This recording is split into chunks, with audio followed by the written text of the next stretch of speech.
5 साल उम्र बढ़ गई।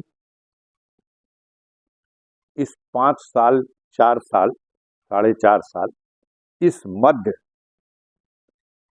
एक दिन भी चैन से रोटी खाने नहीं दिया इस सरकार ने। जनता का अभूतपूर्व समर्थन मेरे साथ रहा और ऊपर वाले की कृपा है कि मैं जीवित हूं। मेरे जगह पे कोई दूसरा होता तो हतोत्साहित होकर के शरीर प्राण त्याग देता। लेकिन मैं दूसरी मिट्टी का बना हूं। अत्याचार और जुल्म के बल पर मुझे थकाया नहीं जा सकता, मुझे पस्त नहीं किया जा सकता। गरीबों की लड़ाई लड़ता रहा हूं, उनके मान सम्मान के लिए सब कुछ दांव पे हमेशा लगाया, आज भी लगा दिया हूं।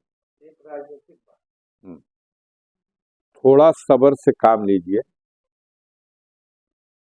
मैंने बताया कि अब मैं चुनाव लड़ने योग्य हो चुका हूं और इच्छा भी चुनाव लड़ने की है। सबसे पहले क्षेत्र में घूम रहा हूं, जमानिया विधानसभा में घूमा हूं, सैदपुर और गाजीपुर सदर विधानसभा में भी भ्रमण कर लिया और कल मेरा जखनिया विधानसभा और जंगीपुर विधानसभा में प्रोग्राम लगा हुआ है। जनता का मूड देख लिया जाए।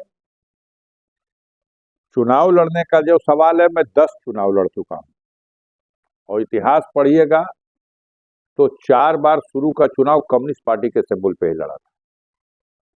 समाजवादी पार्टी से भी, उसके सिंबल से भी गाजीपुर में ही मनोज सिन्हा के मुकाबले 2004 में लोकसभा का चुनाव लड़ चुका हूं और बहुजन समाज पार्टी के सिंबल पर समाजवादी पार्टी और बहुजन समाज पार्टी के गठबंधन के उम्मीदवार की हैसियत से 2019 में भी चुनाव लड़ चुका हूं। आगे क्या होगा, हमारी तो चिंता आप सबको है, ये बड़ी अच्छी बात है। थोड़ा चिंता उन लोगों की भी कीजिए कि अब कौन लड़ने आएगा। पहले तो कई लोग, जब मैं पटल से हटा दिया गया था, मौका मिला तो आप तैयार हैं चुनाव के?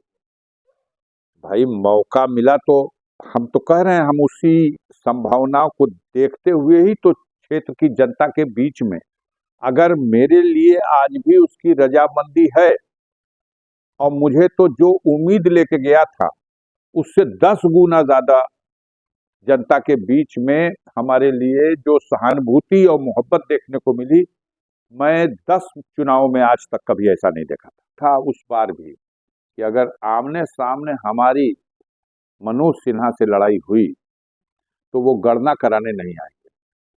और फिर मैं आपसे कह रहा हूं, चुनाव तो लड़ सकते हैं, गणना के टेबल पे मेरे सामने नहीं बैठेंगे।